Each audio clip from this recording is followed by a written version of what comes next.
give ear to my prayer, O God, and do not hide yourself from my supplication. Attend to me and hear me. I am restless in my complaint, and I moan because of the voice of the enemy, because of the oppression of the wicked. For they bring down trouble upon me. In wrath they hate me. My heart is severely pained within me, and the terror of death have fallen upon me. Fearfulness and trembling have come to me, and horror has overwhelmed me. So I said, oh, that I had wings like a dove. I would fly away and be at rest. Listen, tonight, you're going to hear what it's like to come out from a lifestyle and from a religious belief system into that rest that the psalmist, King David, spoke about. It's significant that God gave us such a great word on this day in Psalm 55. We are again grateful that you're here, and I'm going to ask you this evening, if you would again remain seated because of the crowd that's here. It's just too uncomfortable. But please give a warm welcome tonight to Zechariah Anani and Kamal Salim and Walid Shoebat. God bless you guys.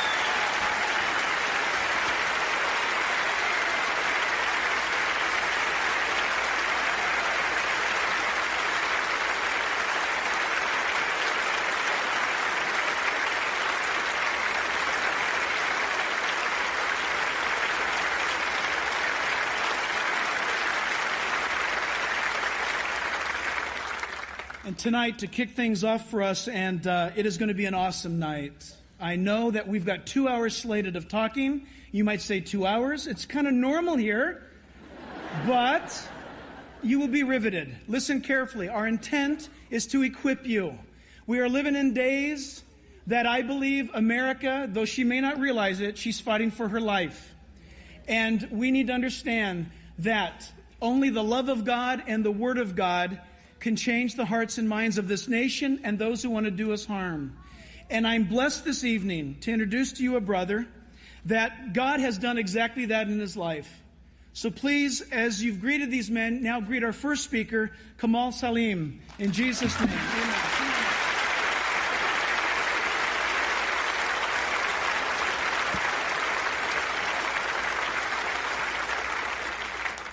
You see, this is the spirit of America that I know. America is land of the free, home of the brave. This is the land where millions of people died for its freedom today. 9/11 is not just a cowardly attack, but it's a declaration of World War III on the United States of America. Today, the Islamo-fascists declare that, and they're moving into this land because today, United States of America is the final frontier. America will have to be conquered by these people in order the freedom of the world to fall apart. Today, this stands at your doorsteps, and what are you going to do with it? What are you going to do with it? So, the message I'm going to be speaking to you tonight, number one, will be challenging to you. And it will wake you up. It'll make you laugh, and it'll make you cry. But after all, the rest belong to you. You see, before I became a Christian, I was a warrior for Allah. I loved Allah with all my heart. Jihad was my way. As a matter of fact, one of the story sums everything. This lady I was watching the other day on TV, and as she was speaking, she was on Al Jazeera TV, and she was crying, and the reporter said to her, he said, "Why are you crying, woman? Is it because you lost 9 sons to martyrism?" She said to him, "No, I'm crying because I don't have any more sons to give into jihad."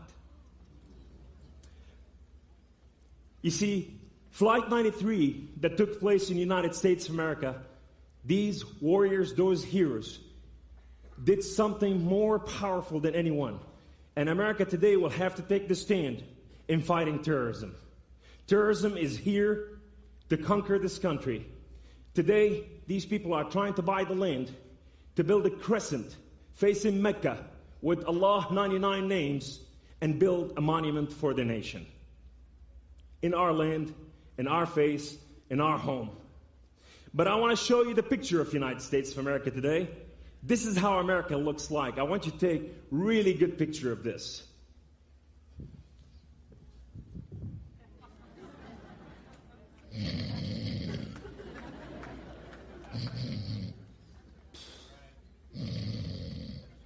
9/11 took place. America woke up and looked around and didn't know what happened. America hit the snooze button and America went back to sleep. You see, one of the two highest commodity today, number one, is alcohol. Number two is mattresses. America loved to drink. America loved to sleep. But we're here tonight for something. I want to thank you for allowing us to be here. I want to honor you for your courage, for opening your house for true cause and true call. Pastor, thank you both for allowing us to be here.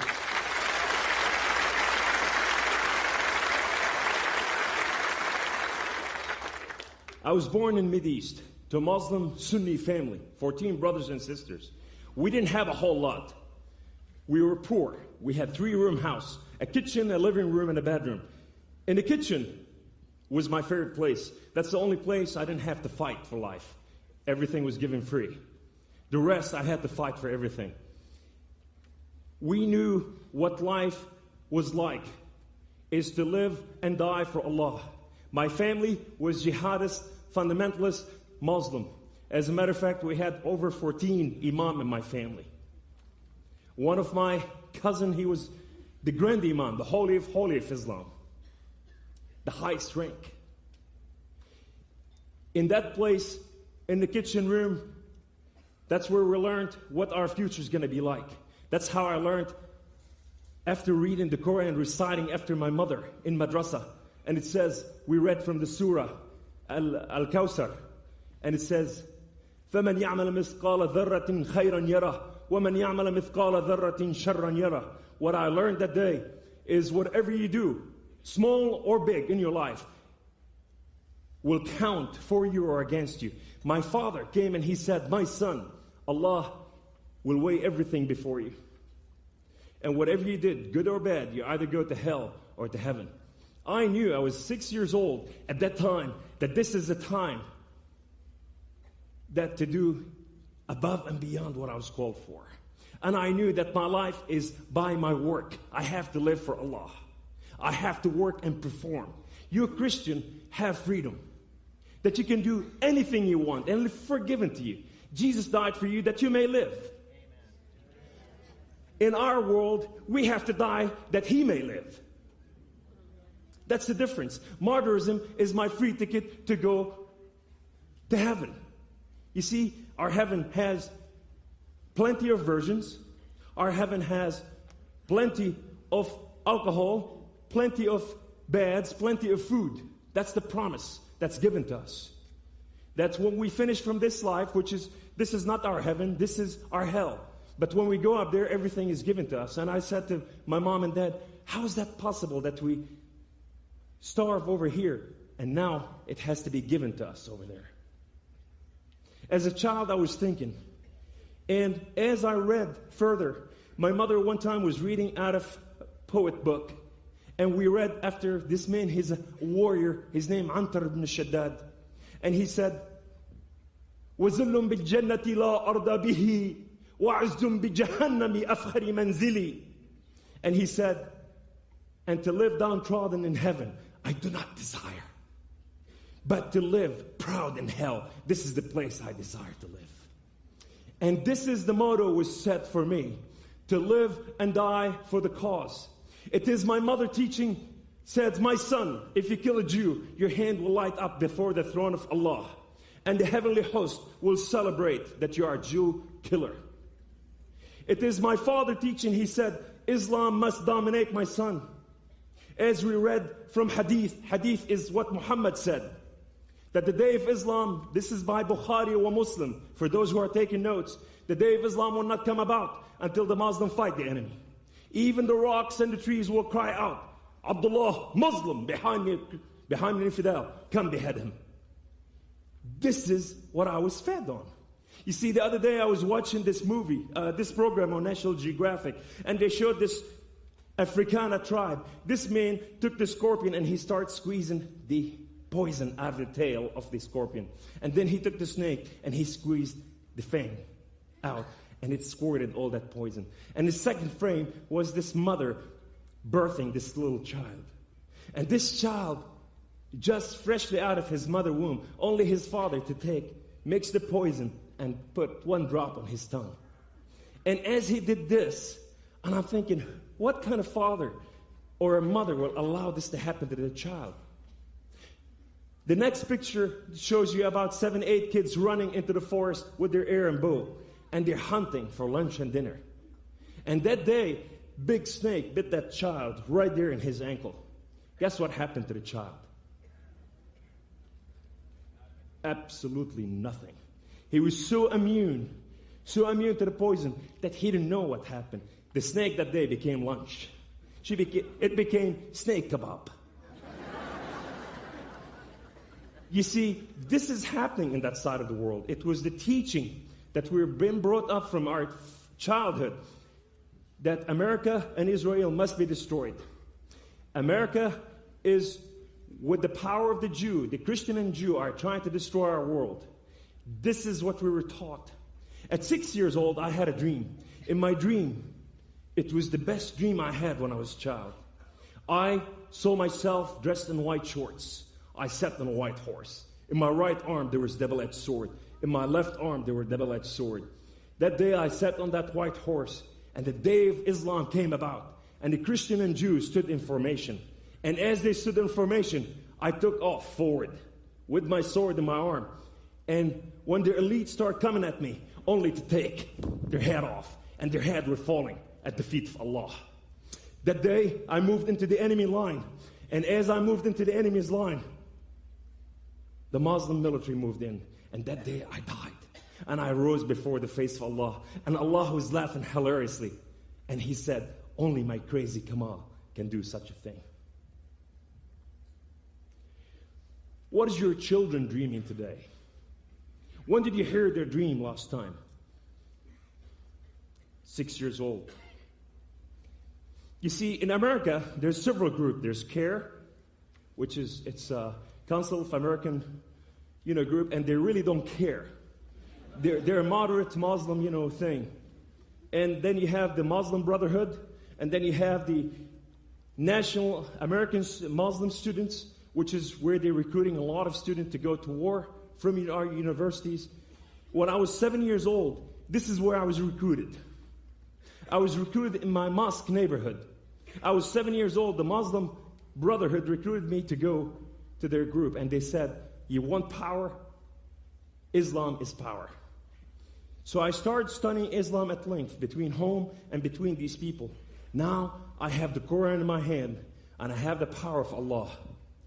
3 months later, the whole group went and joined the PLO, Palestinian Liberation Organization. As a child, I never had a toy. I never had anything. All I knew that life is to live and to die for the sake of Allah. That's what I learned. When we went to the PLO camp, that day I saw the biggest playground ever in front of me. They had jungle gym, they have flat walls, they have ropes, they have mud holes you can dig and jump and play. As a child, I was excited. And the warriors came at me, and some of those warriors had big beard like this. And you can smell those warriors 3 miles away as warriors. And with that, this guy, he came, he's the leader, and he said, child, do you want to be a warrior? I said, I am a warrior. I am a warrior. He said, you can't be a warrior unless you know how to use a weapon. That day, he handed me an AK-47. And that day, I knelt on the ground, and I put the AK-47 in my arm, and he grabbed my arm, and I shot 30 bullets in the air. That day, I was transformed. That day, that air that came, the gunpowder that came from the machine gun, it was the air that I needed to breathe. It was my friend. Now I possess both powers, knowledge of Islam and my machine gun. Who gonna stop me? At 7 years old, I went on my first mission, Pastor. We went to the Syrian heights, the Golan Heights, and we ascended from the mountains, and there was tunnels dug underground for miles and miles and miles, and they went inside Israel. On my back, at 7 years old, I had a duffel bag. It had magazines, AK-47s loaded with bullets, hand grenades, TNT blocks with fuses, 9mm and 7mm handgun. This is what I had in my little bag. And we rendezvous with the shepherds over there. These shepherds took those bags and strapped them on the belly of the sheep. And they took them inside Israel to commit missions against innocent Jews that they never fought and they never knew what fight is all about. This is what I had done when I was 7 years old. When I came home, my brothers, my sisters, and the neighborhood, my mother stood in the door and all my sister and all the women went,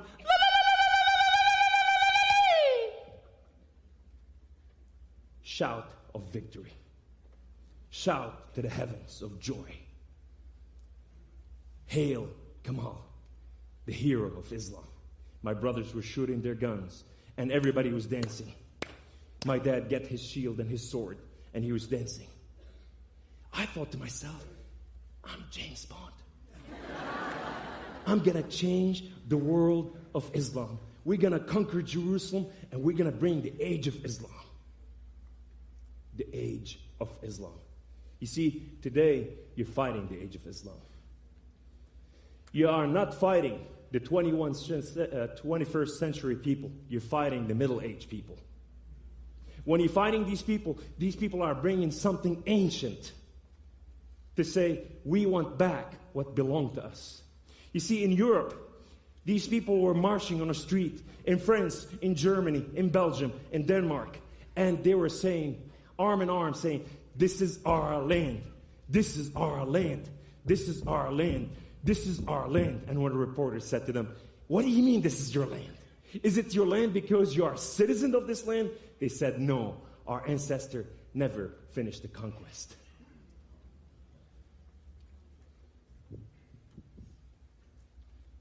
America, America, arise, wake up, open your eyes.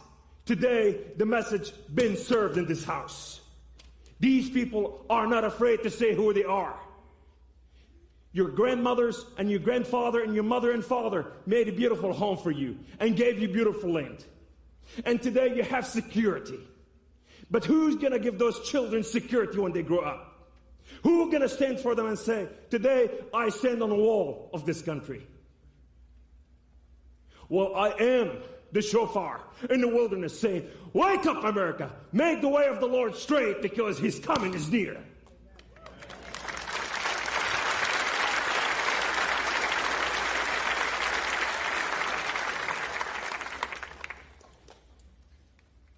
I became a recruiter. I started recruiting other children. Muhammad, next door neighbor, he wanted to be just like me. And he went to his mother, Fatima, and he said, I want to be like Kamal. And Fatima came to me, she said, as long as you bring him back, safe and sound, do whatever you want with him. We took him, we trained him. 7 years old, we went again to Israel. And now I'm telling them, what are we going to do? We're going to be coming back and we're going to be heroes. And they're going to hail us as the Superman of this new generation. And these kids were celebrating, and we went all the way to the Syrian Heights. We descended down in the Golan Heights, and we went into those tunnels. This time, when we manifested over there, the sheep were laying on the ground dead. And so is the shepherd. And it was just one of those slow frame picture. What happened? And all of a sudden, they start unleashing on us. Rockets start falling down. And James Bond that day start crying out, Mama, Mama, Mama, Mama, where are you? I wet my pants all over. That soldier were no more a soldier, he was a child. My knees start knocking together.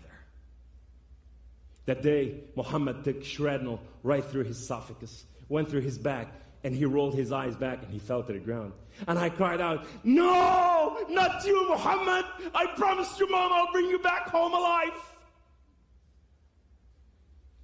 The only thing that came to my back, to my mind is throw him on your back and take him back home. And I threw him my back, locked between his feet, and I'm running. And those bullets were coming down, hitting us, the mortar falling down next to us, here and here. And we were falling down, one after the other. That day when we arrived at the Syrian border, the Syrian military started firing back, exchanging fire with the Israeli military. I dropped Muhammad to the ground, and I sat right there like this, and I started speaking to him. Muhammad, wake up! I promised you, Mom, I'm taking you home. I start opening to his eyes and looking to his eyes. Muhammad! Muhammad was nowhere to be found. That day I found holes, gauging hole in his body. The child that I'm supposed to save, he saved my life. He took every shrapnel, every bullet from me. What are you children doing today at home? While you're at work, or whatever you're doing. When your child shut his bedroom door, what's happening behind that door? Who's in charge of who? Who's telling who what to do? Are you telling your children what to do, or are they telling you what to do? Is it the PlayStation? Is it the 501 jeans? Or is it SpongeBob SquarePants?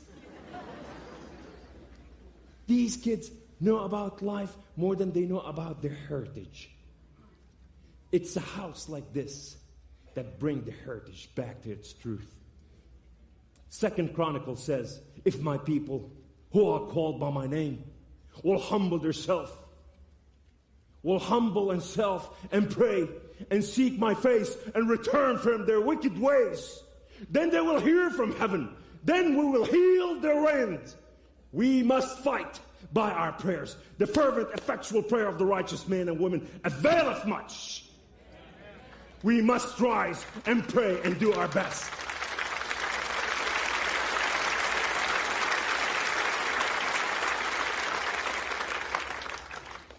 You see,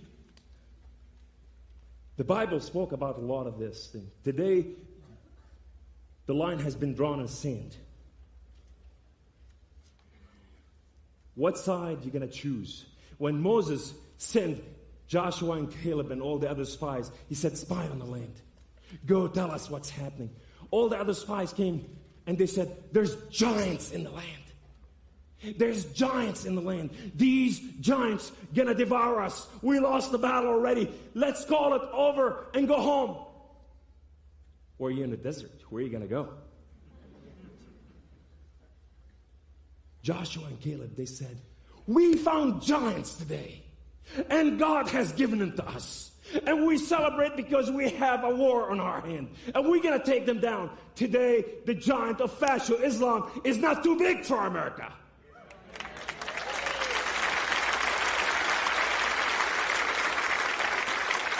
But America have to decide whether they can take that giant or not. America must get out of its slumber and must make the choice.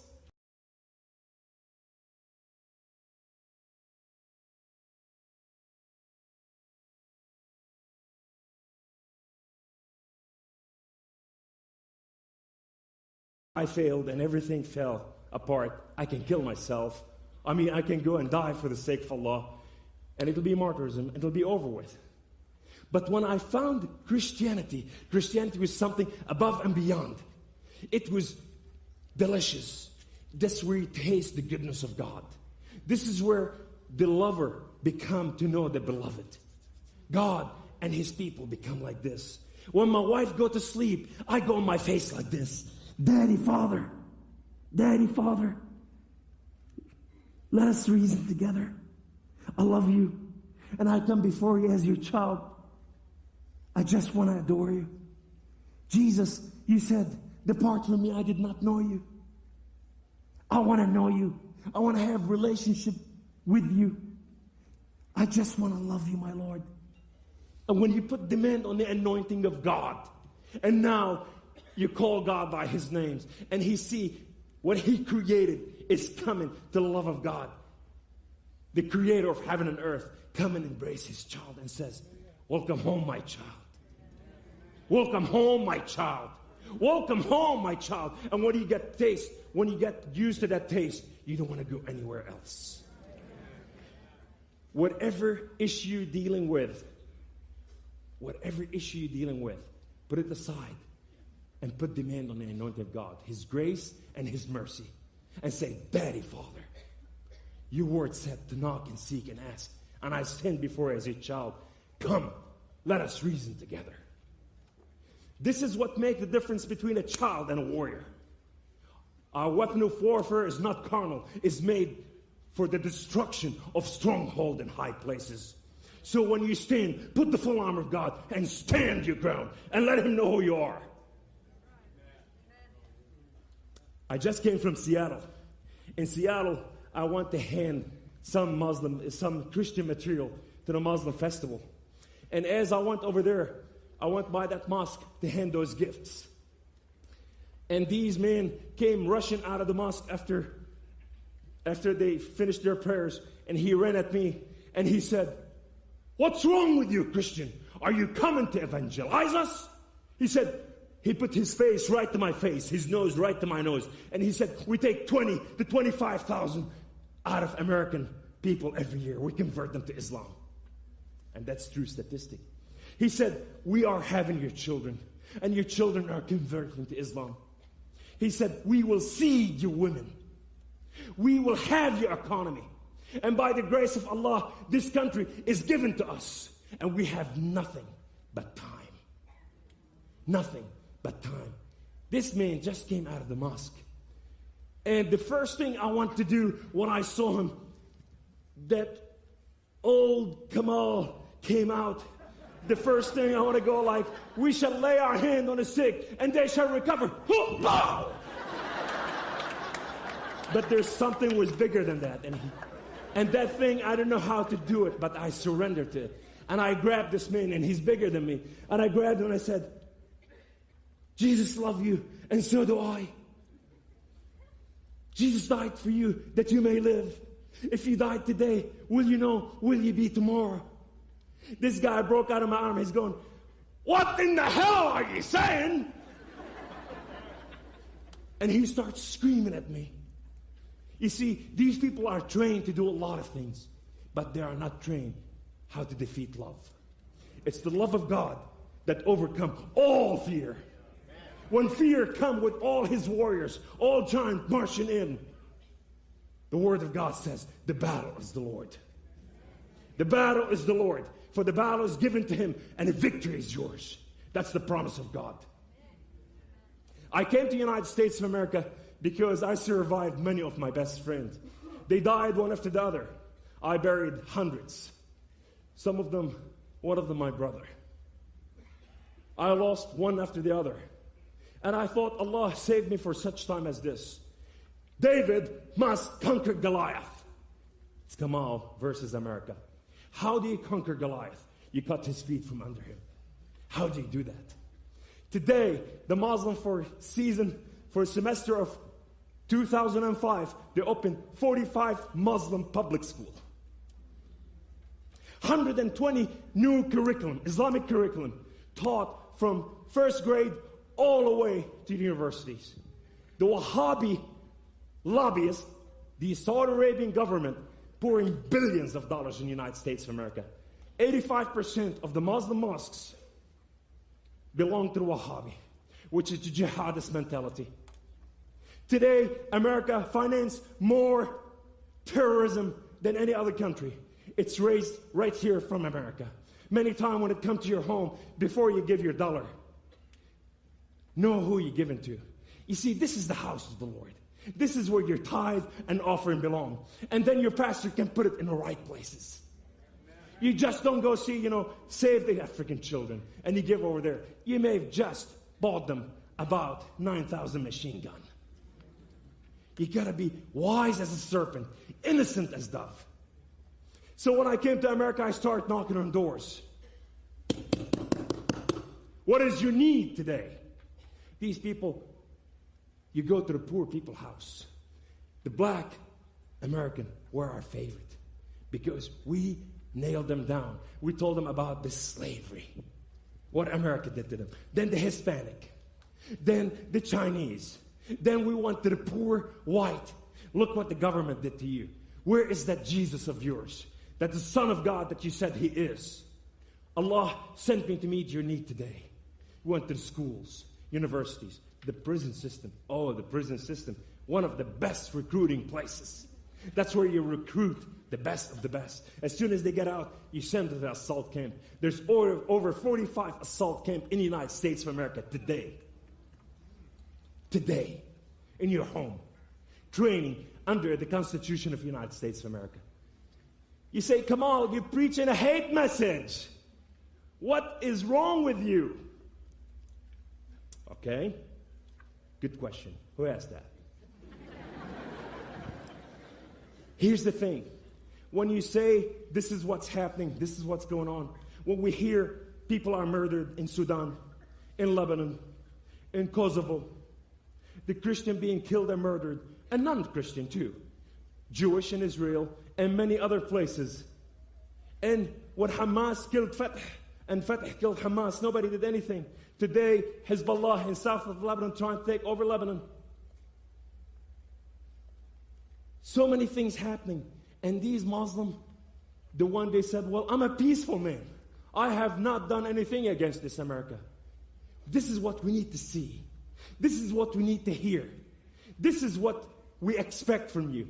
To walk on the street and say, Allah bless America. We stand with America against this terrorism act. We need to hear from you that you love this country and you care for her and you're willing to die for her. As a matter of fact, when the recruitment take place and what they send them to Iraq or whatever they said, we don't want to go. You see, it's not conditional. This is America, land of the free, home of the brave. If you come to this country, we welcome you to live and enjoy life and celebrate life and live just like we are living today. Rich. But if you are going to bring your condition and bring your condemnation and bring all this other stuff, my call today is go home. Go home. Go home. Go home. Go home. You see, millions of people died for this. 9/11, over 3,000 innocent people died. I've been told that my watch is not working. 1985, I was driving down the road. And as I was driving down the road, I cut through a lot of things now. And I was going from mission to mission. I was driving in this red Mazda RX-7. Rotary engine, red color, black leather seat. Like a butterfly. I still have 7 minutes. 8 minutes.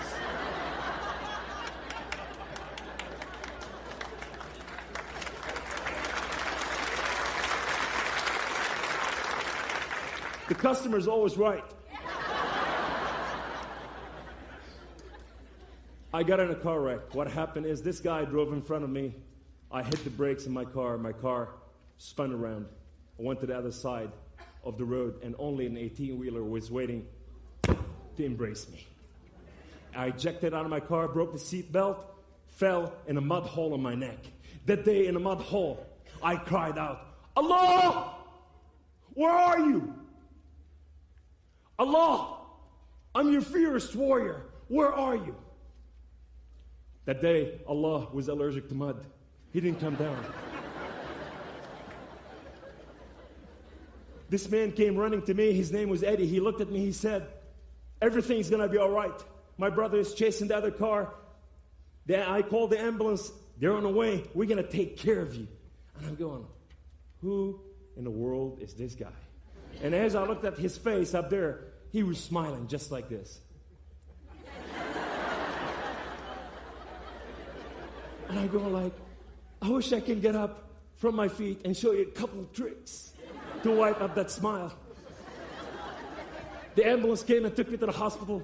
As I arrived at the hospital, there's a trauma team waiting for me. Dr. Steve was the head of the trauma team. He was an orthopedic surgeon. And he said, I understand your name is Kamal. I understand you have no insurance. I understand you have no family. I understand you have no friend. I understand you have no life. And he said, but you know what? We're going to take care of you. And everything's going to be all right. And the minute I heard that, I'm going like, it's conspiracy. I've been found out by these demons. And as I looked at his face, he was just... I'm going, these people practice. And they laugh in our pain. 2 days later, I wake up in a hospital room. This time, Dr. John came in. Dr. John works out. Now he's buffed, he's big. He's the head of physical therapy. Good morning, Kamal. And I see you have no insurance. I see you have no family, no friend. You have no life. But you know what? We're going to take care of you. And everything's going to be all right. And I'm going like, no, I am doomed. You see, what I didn't understand, that these men rose up that morning and they put their fisher net on their shoulder. And they said, I'm looking for the catch of the day. And Kamal was the fresh catch that day. 5 days later, Eddie came to visit me. And as he walked to the hospital, he's checking on me. How you doing, Kamal? I'm in the hospital. How you feeling? I'm in the hospital. Are you going to be all right? Yeah, I'm in the hospital. What don't you understand? Guess who walked in the room? Steve walked in the room. And instead of saying, good morning, Kamal, he said, good morning, Eddie. What are you doing here? He said, oh, this is the guy I told you about. And Steve said, no, I told you about him first. Eddie said, no, I told you about him first. Oh, I'm the one who operated on him. I'm the one who helped him out of his car. I'm going, it's not a competition. Suck it up. These men were racing. They saw the price of the goal of higher calling, and they tried to claim it that day. And to make the story even worse, Mr. Muscle walked in. He took that frozen piece and he said, well, good morning, Eddie. Good morning, Steve. I'm going like, doo-doo, they know each other. No, they know each other. It is a conspiracy. They stood next to each other and they started hugging each other and telling each other, I love you. I'm going, they're not just Christians. They're foofy Christians. They hug and they tell each other, I love you. Take your hand off him. Take your hand off him. Don't tell him that you love him. Don't touch him. These men stood up and they said, come on. Your hospital bill is $64,000 and you could not afford it. We're going to get you out of the hospital. And now they're fighting who's going to take me to his home. I'm going like, I have no choice. You see, I got in that corner and God's hand was right on my jaw. And I was right there and I came to surrender. Steve won the battle because his wife, Cindy, I think they put another 8 minutes.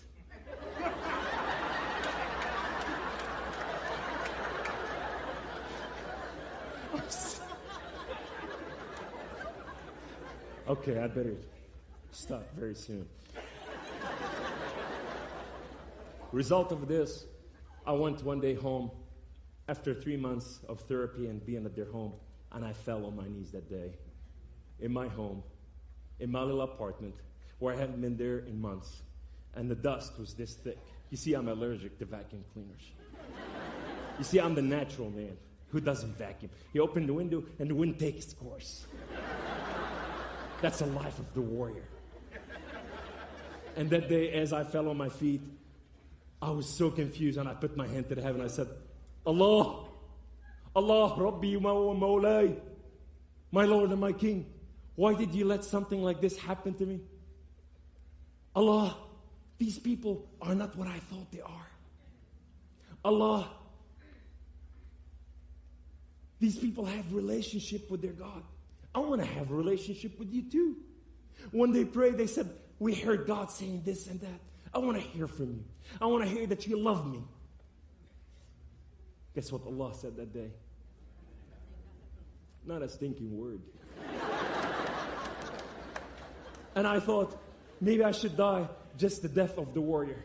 Finish it right there, right now. And what happened that day, as I went to grab my gun, I heard a voice. And the voice said, come on, the Muslim and the Jew and the Christian believe in God of Father Abraham. Won't you give God of Father Abraham a chance?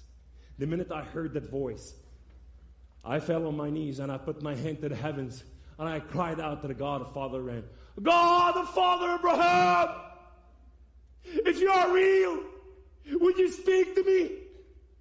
God of Father Abraham, I need to know that you are real. And that day, my eyes, my inner eyes, and my inner ears were open. My spirit man, for the first time, woke up in his entire world. And I saw him in the magnificent, in the presence of his glory. Even the trees and the birds of the heavens were crying out, glory to his name. And I said, my Lord, who are you? He said, I am that I am. I'm going, what is that supposed to mean? He said, I am the Alpha, I am the Omega, I am the beginning, I am the end, I am everything that is in between. I have known you before I created the foundation of the earth. Before your birth, I created you and loved you. In your mother womb, I have created you. He said, rise up. You are my warrior. You are not their warrior. And as I rose up, my entire body was intact. My body was healed, and I knew I stood before God of heaven and earth, Jehovah God Almighty.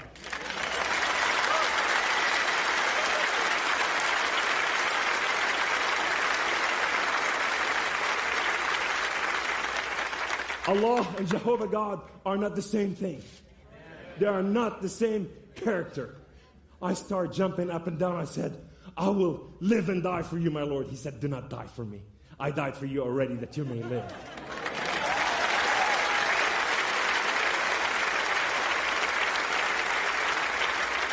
How can you compete with a God like this?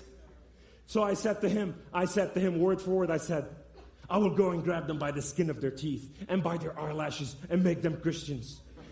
And he said, the harvest is plentiful. The workers are few. Be an ambassador of mine.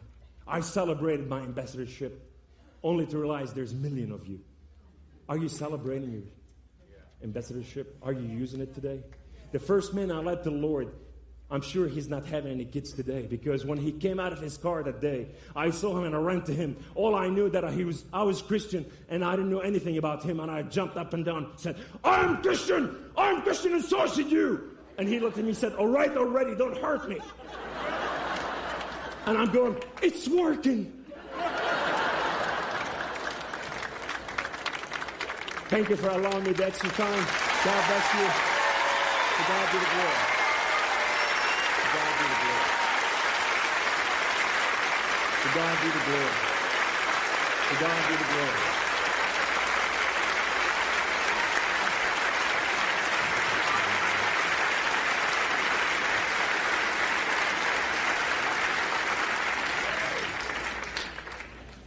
Zechariah Anani. He'll bless you next.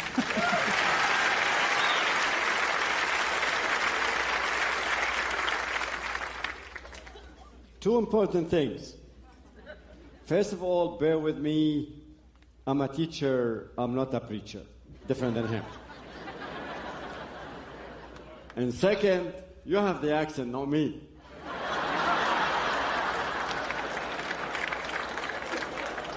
First, I'd like to start by thanking this glorious country, which did before and still going on, paying blood for a guy like me to stand up freely and talk.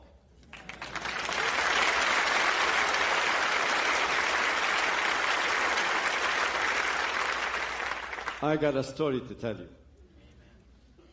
My name is Zakaria Hassan Anani. It's a very well clerical name in 3 different countries. In Egypt, in Jordan, in Lebanon. My great-grandfather came from Egypt as an imam. Imam is the highest clergy in Islam. He was sent to Lebanon, so he was leading in a mosque. My grandfather became an imam for another area where I was born, called Gbairi in Beirut. My father skipped the road. He was a womanizer, alcoholic. Anything would provide him to be a holy man. So the family thought that I'll carry the torch. I'll be the next one as an imam in the family. So I was introduced to Islamic school since I was 3 years old. Learning Quran, mimicking, praying, doing everything which is start from the beginning, make this small tree grow up to be a strong one. With all of that, by the age 13, God had blessed me with a body. I was almost 150, 80 pounds of muscles, and I was really strong. Now I'm diabetic and I'm shrinking. Thank God. By that time, I was really rebellious. The PLO had their warriors marching in the streets. And with conviction of my religious uprising, I really wanted to be a warrior like those warriors. I wanted to go and fight and carry at the end the skulls of my enemies and hit the gates of heaven with it and throw it in front of the throne of God, Allah, and says, here's my prize. So I went and joined the militant fragments, which was created by then, small Muslim militant fragments created by them by PLO. It was okay for the family because only according to the Islamic doctrine, only the warrior who dies killing in the battlefield would reach to heaven, and his family is to be feared and respected. So I was trained when I was 13. I had my first kill when I was 14. They celebrated I became a man. This kind of life, this kind of training, this kind of rigid life, at the end, with all the blood and all of that suffering within selves, will also take you in either one of the two ways. Either will make you a lunatic, very lunatic, dedicated Muslim like the people who did the towers, or the zeal will disappear and there will be nothing left but a killing machine. In my case, the zeal, the religious zeal, had disappeared within a few months, and there's nothing left but a killing machine. This kind of killing in life make you reach to a place where life meant nothing whatsoever. Neither yours, neither the others. I'll share you with a story. One time they bring this very, very religious guy to my group. He started knocking on our doors at 3 o'clock in the morning for the first prayers. I reach up to him in the kitchen next day, put my hand around his shoulder. This is very friendly. And says, don't wake me up at 3 o'clock in the morning. I don't want to come to the prayers at 3 o'clock in the morning. He looked at me in a very stiff way and said, my duty is to come and wake you up. It's up to you to come to the prayers or not. I looked at him in a very challenging way and said, you come and knock on my door at 3 o'clock in the morning. I'm going to shoot you. He knocks on my didn't believe me, knocks on my door at 3 o'clock in the morning. I pick up my 9mm from under my pillow and look at the door, measure with his chest and shoot him through the door and go back to sleep. As simple as that. So life went on like this, really bad. And I lived in a way I was content and accepting and believing very much that I'll never, ever, ever, ever reach the 18th or the 20th of my life. I'll be killed before then. That's why when after later on I became a Christian, it took from a missionary 2 years to teach me to eat with two hands above the table. Because I used to eat all the time with one hand above the table, and the other hand is on my knees where is my pistol. So, one day, I was about 2 months to be 17 years old. One day, my whole regiment wasn't there, and I felt bored. So, I decided to go to a theater where either I'll see a good film or I'll pick up a good fight. I go to this theater, which is 300 seats, and there was only one old man, and the film was dull. So I left. I was supposed to turn left to go to the bus, to go to my area, yet I turned right. And at the corner, there was a gathering. I said, yay, this is a fight. So I dashed. A few feet away, here stands this American, talking to someone else. And I said, an American. You see, I was equipped and trained to fight and kill Jews and hate Americans. And I turned around to walk away when this American, who was a Southern Baptist missionary, said in a Jordanian accent, dialogue, which I know it very well, he said, Jesus Christ will give you new hope, will give you life, will give you salvation. And I stood there. Who is this Jesus? You see, he used the Arabic word for Jesus, Yeshua, which I've never really heard it before. My mom, accordingly, was supposed to be coming out of a Catholic background. And I had, in 1975, I had led my men in the streets of Beirut fighting Christians. So I knew Christians exist. But who is this Yeshua? Is there another life? Is there salvation? Is there new hope? Let's ask this guy. Most probably he knows what he's talking about. So I stood up there, and when he finished, he was about to leave, and everybody had left. He was just turning to leave. I raised my voice and said, do you believe what you are saying? He turned around and said, yes, otherwise I won't say it. I said, okay, fine, go ahead, explain it. The man started trying to explain. I said, hold it, I can prove to you that your God, your Christ, does not exist in my life, not in my life at least. I said, okay, go ahead. I picked up an event, I went through it a few months before I met that guy. I was coming back from a battlefield with two warriors with me. One boy, one girl. And we were ambushed. In an ambush, everyone runs for his life. When I was right behind the rocks, the girl was next to me. The guy was not there. I looked above the rocks to see how many are attacking us, and where is the boy? I need him right there and then. He was right there in the middle of the road, injured, still alive. The girl decided to help him. I refused. She looked at me in a very strange way. I could never forget it. Pick up her machine gun, jump above the rocks, walks towards the injured guy, shooting, shouting, reaching to him, grabbing him by the shoulder, lifting him up, backing up while she's shooting and shouting.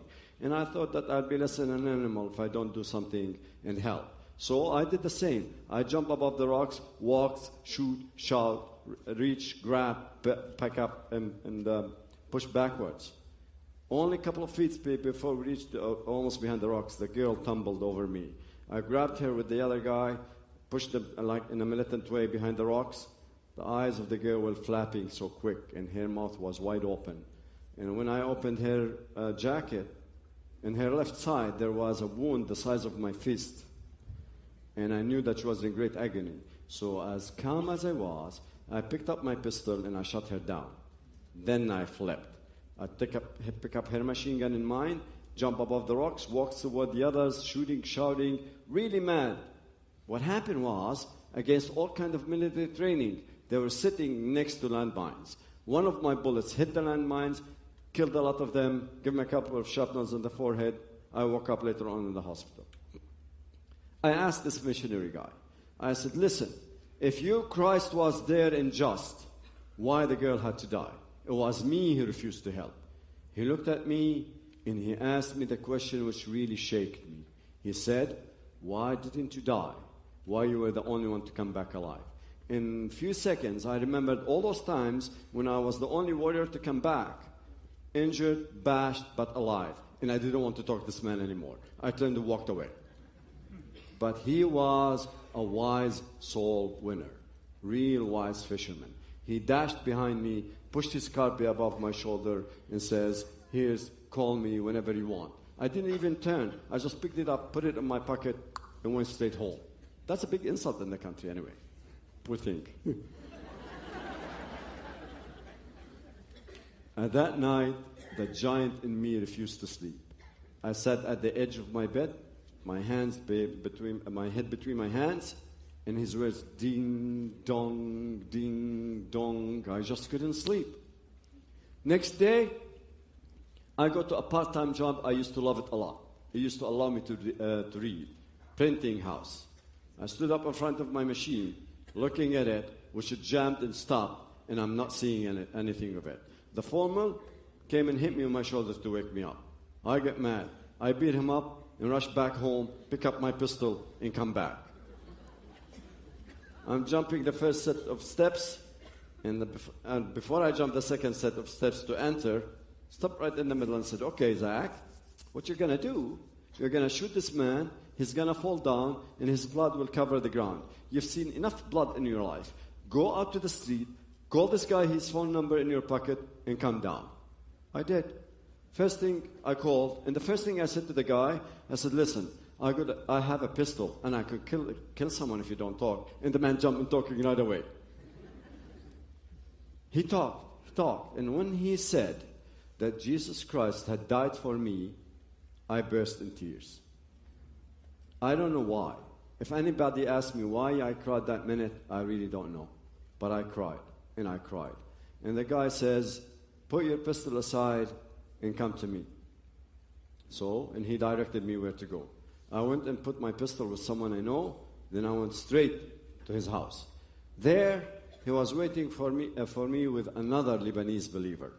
We sat down, we talked, and out of sudden, this Lebanese believer bring an Old New Testament, and he says, will you bless us with a reading? I pick up the book, open the Bible, and the first sentence I read was, come to me, all ye tired, and I'll give you rest. I went on my knees, and I prayed a prayer I'll never, ever forget. It's now almost 35 years with the Lord, and I'll never forget that.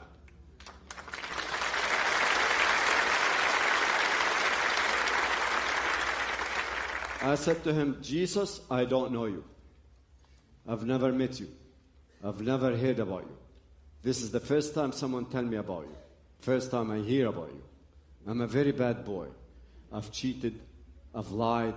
I've stole. I've committed adultery. I even killed the human beings. Everything you can put it under the line sin. I tell you, I've been there. And I don't ever think that I'll be a good boy again in my life. But I promise you only one thing, that I'll try. You help me. You change me. I surrender my heart and my soul to you. And then, after I prayed this prayer, I went out, got my pistol, and went to walk with beside my best friend for years. Seashore. Lebanese western borders is Mediterranean. We have the longest shores ever. And whenever I used to be feeling depressed or sad or really pressured, I used to go and sit at the seashore, talk to the sea for a while, and listen to the waves for hours. That day, I did that. I went and picked up my pistol and went to the seashore, walking and thinking, I mean, what happened so quickly and dramatically in less than 24 hours? I met this guy, I prayed, I became a Christian, oh my Lord. And then my hand is heavy.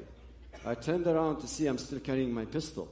One look at it, and I knew that it was a door to the evil, which I don't want it anymore. And I threw it to the sea. From that minute on, I'm a free man.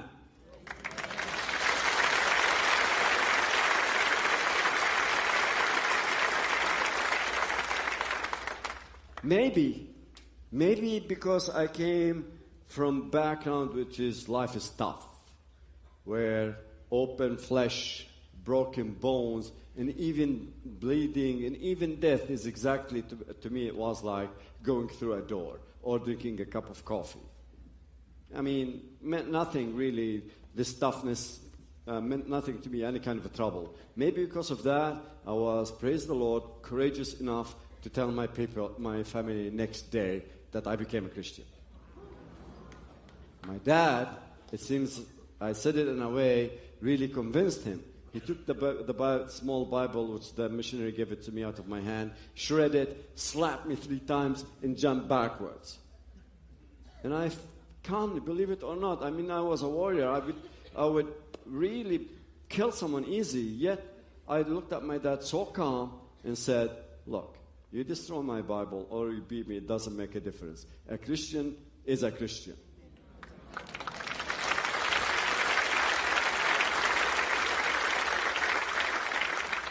Now, the one who got really spooked was my mom. She went out to the street, took all the neighbors, all the buildings, all the homes, knocking at the doors of each one and every one of them and says, look after your kids for my kid. He became a Christian. So my news spread out so easy in the area. But, believe it or not, the first couple weeks, no persecution. You know why? Because every time in the battlefield, I would drop someone, and 2 or 3 warriors would admit that I'm the one who dropped them, they'll give me a point on my chart. I walked out of fighting life with 223 points in my chart. So who wants to tangle with a guy like me? Nope. And actually, later on when persecution came, believe it or not, they couldn't convince any warrior in my area, the Gbairi, to come and attack me. They had to recruit 3 warriors from another faraway area. Actually, I'll tell you the first story of the first attempt, because it has to do something with the end, what I'm going to say later on. I'm coming back from this missionary house, happy. I have a chess game. He taught me how to play chess. And really, it was something big to me to learn how to play chess. And I'm walking through this alley, and I notice it's dark. They stoned the light. And I said, why they are so stupid to stone the lights? And in the middle of the alley in the dark, a shout came in, and the guy, I turned to see a slim guy attacking me with a dagger. Me, the professional in daggers fighting, we call it white weapon fighting, attacked by only a slim guy with a knife. That's a joke. Grabbed him, threw him to the side. Here comes the other guy. Both of them are really slim, and both of them are not really professional in knife fighting, which I am. So I decided to play with them cat and mouse till they get tired and leave. In the middle of the fight, here comes turn. Turn. Why should I turn? Turn. My enemy is right in front of me. Why should I turn? Finally, I decided to obey the sound. I turned to see a flash coming down. I hit it. It was too late. It penetrated right under my nose, split my gum. Get mad. I broke the elbow of the first guy, the jaw of the second guy. Then my body went into what we call it wound remission. Your body would refuse to obey you anymore. So because of the blood and the shock of the wound. So I put my shoulders against the wall, waiting for that very fit warrior like me with his Russian dagger to come in. And I said to myself, as soon as I feel his dagger coming into my flesh, I'll grab his neck and break it, and I won't die alone. But in that second, what happened is, that guy looked at me, there's the shoulders against the wall, there's nothing behind me. Look at me as if he's saying the most horrible thing in the world. He dropped his dagger and he ran away.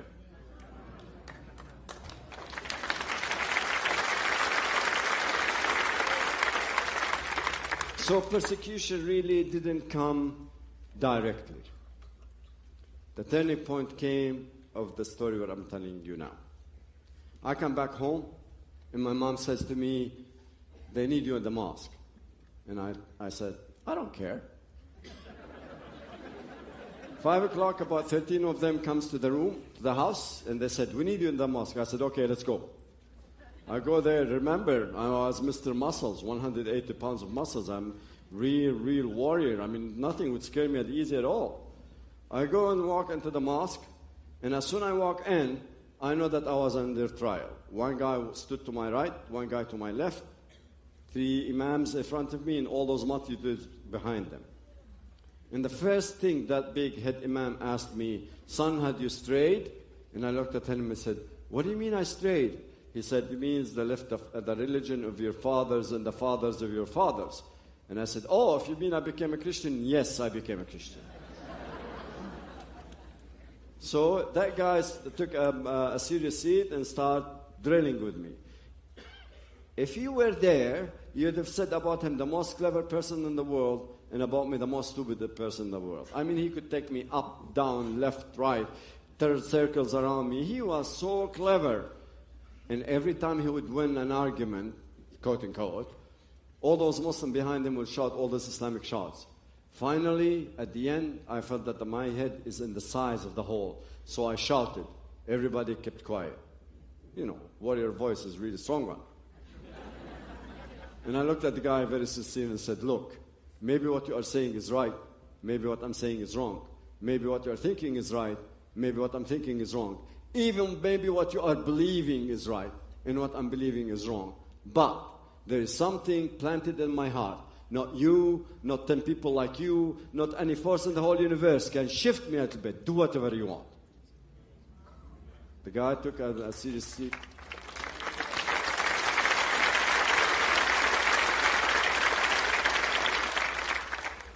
The guy took a serious seat and said, do you believe in so-and-so? Do you believe so-and-so? Do you believe so-and-so? And my answer was, always, is it written in the Bible? He would say, no. I said, sorry, I can't believe in it. Finally, he excommunicated me. In Islam, that means first, if I'm married or to be married, a divorce paper will be issued. Second, I will disappear civically. No papers, no documents, nothing at all. Third, my family will inherit me even if I'm still alive. Fourth, 3 days, if I does come back a Muslim, I'll be killed. Those 3 days, it's about 40 years now. Praise the Lord.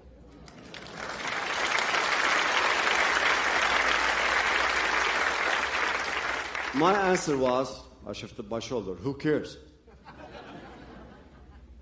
When I was out, those gang who brought me in surrounded me and gave me the worst beating I ever had in my life. They had to carry me back home. But when I woke up, comes the question which changed me and make me stand in front of you.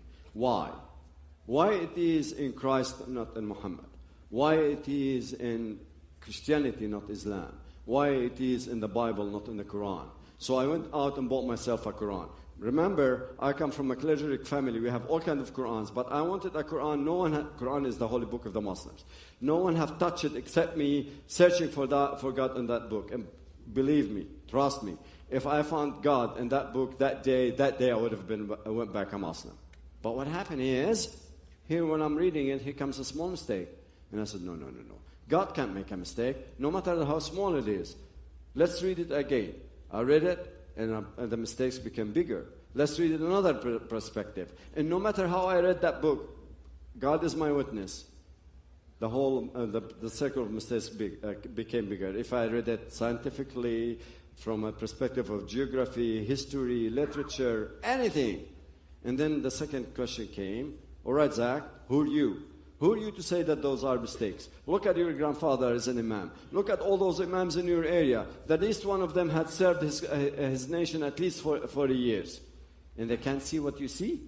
So I took the second decision. Dangerous, but really I'm happy I did it. I joined what we call Al-Azhar. They had a branch in Lebanon. I joined there. And instead of finishing my studies within 3-4 years, it took for me 12 years to finish it. Why? Because I had to work and study later on because of the persecution. I'll take you back a little bit with time, and then I'll continue. The persecution really later on came in, but I didn't move from my house. I mean, after the first attack, which I told you about, I did not really leave the house. On the 7th attack, I was shot in the street. Look at that. I fought for 4 years of my life. Thousands of bullets were shot against me. Thousands of bullets I shot. And I've never been shot. And now I became a Christian walking in the street. Someone walks in and shoots me just like that and then. The church moved me to the east side of Beirut. By that time, Beirut was divided in 2 parts. The eastern part for the Christians, and the western part for the Muslims. And the church moved me to the eastern part with the Christian, where I had a real normal life for almost 10 years, where I finished my education by the help of the missionaries over there, graduate, get married, and have children. In the last attempt on me, because within 18 years they tried to assassinate me about 20 times. I have a report this big. I even died once, 7 minutes from a wound in my neck. That's not totally another story. Anyway,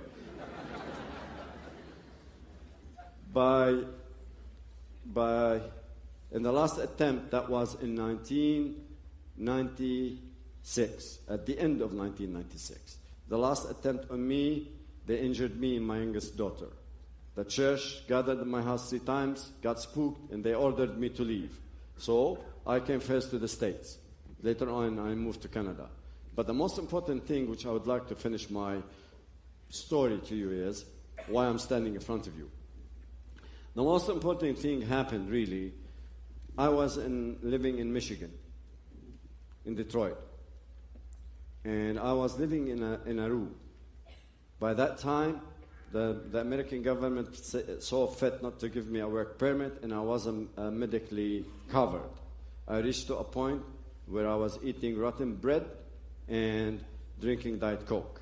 We lost all our wealth in Lebanon because we had to do a lot of surgeries for my daughters who got injured through the attacks.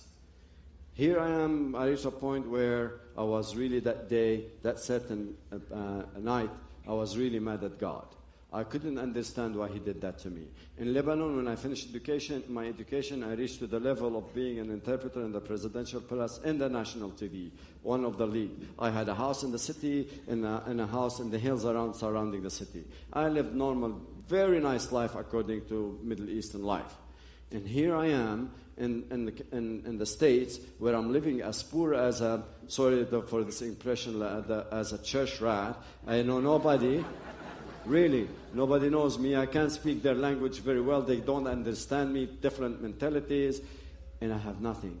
And I was so mad at God. I stood up in the middle of the room, grabbing everything in my position, and hit the wall with it. I was so mad at God that if he was a man right there, I would have hit him right there and then, because I couldn't understand why he did that to me. And when there was no more anything to break it in the room, I just dashed out in the rain, walking, real mad, crying. I couldn't understand, as I said, why he did that to me. In an intersection, I stood there because cars are passing by, and a car passed by, written in front of it, Jesus care. And I stood up there like a nail. And then came the thought, which gave me peace, which made me stand in front of you now speaking. The thought says, maybe I'll never see the fruits of my work. Maybe within 400 years, if the Lord does not come by then, he will allow me to look through a special window from heaven down to this earth to see that this glorious land did not become radically Muslim land because he brought the right people to the right place on the right time against this evil wave.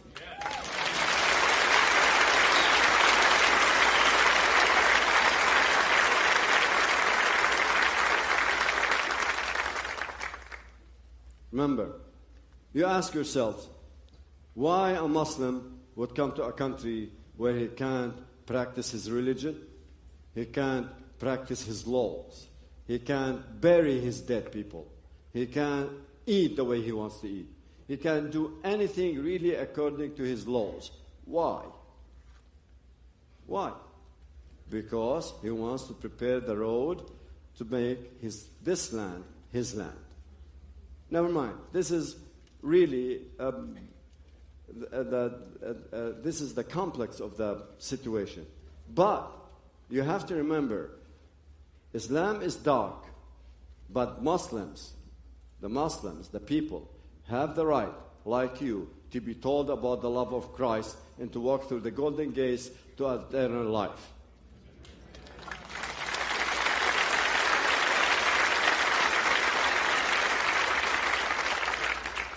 Muslims are next to impossible, almost, to win to the Lord. But it is not impossible. And the proof, here are 3 of us in front of you.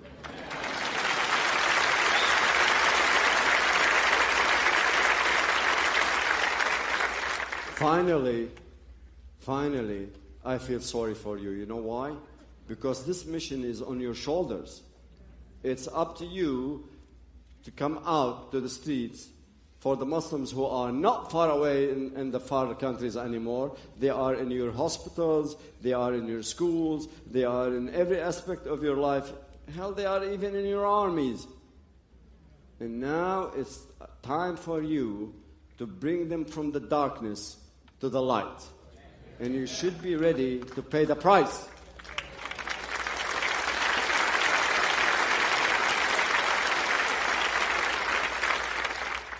I will leave you and finish by one word for you.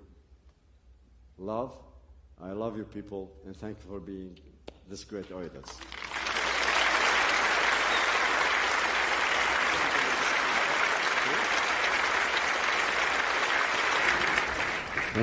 You guys met Walid Shoebat face-to-face about a month ago, I think it was. Been watching him on the internet for a long time. And I just love this guy. I love all these guys, but I know him a little bit more. And he needs no introduction. Walid. Some people doubt, how is this guy with an accent who claims to be an American as well? He's half Palestinian, half American. It doesn't make any sense, but I am. In fact, something Brother Kamal said that was interesting. When the Muslim was threatening him, he says, you know, we are coming to take your country. We convert 20,000 of you every year. In fact, we cede your women. What is that supposed to mean? I don't have to be explicit. We will take your women and we will make and generate Muslim children as a result of these women. In fact, this is what I was. A Christian girl who is not aware of her faith that much, who becomes unequally yoked and marries a Muslim, can kiss her country, can kiss her freedom goodbye. She visited the Middle East. She had no clue about the Middle East. She had no clue about my father's connections. My father, you know, his father, my grandfather, was one of the best friends of a notorious figure by the name of Hajj Amin al-Husseini, the Grand Mufti of Jerusalem, the Supreme Muslim Council, who was also an excellent friend with a very notorious character by the name of Adolf Hitler. I don't know if you ever heard of Adolf Hitler, but maybe if I bring it to the West and bring Islamism to the West from that perspective, maybe you can see it. My mother didn't realize that when she visited the Middle East, she was 9 months pregnant, she didn't realize that she was never going to be able to go home. She gave birth to myself on the upper room of my grandfather's house in Bethlehem. I was born in Bethlehem the first day she arrived there. And she said they wrapped you with swaddling cloth and they sacrificed 2 doves. And she wasn't kidding. I grew up my life in the Middle East, of course, just like these 2 gentlemen. My mother couldn't say much to me. You think that you can teach your children Christianity if you're an American. You think it's like the movies, but I'm an American. Her passport was taken away. She was literally not allowed. Her whole life story for 35 years is an attempt to escape with the children back to America. Of course, her first attempt to escape to America, she got to the Jerusalem embassy, you know, in the the American Consul General, the embassy in Jerusalem, and she had to do a bunch of paperwork. She had to spend the night in the YMCA hotel in Jerusalem with the kids. And in the morning, as she went to the embassy, she was caught by the family on the entrance of the American embassy, taken home to the house of obedience. My mother began to realize that Islam is like the Hotel California. You can check out anytime you want, but you can never leave. In fact, you will rarely ever hear of a Muslim girl marrying a Christian boy. Can you tell me if you ever heard of a Muslim girl marrying a Christian boy? Why?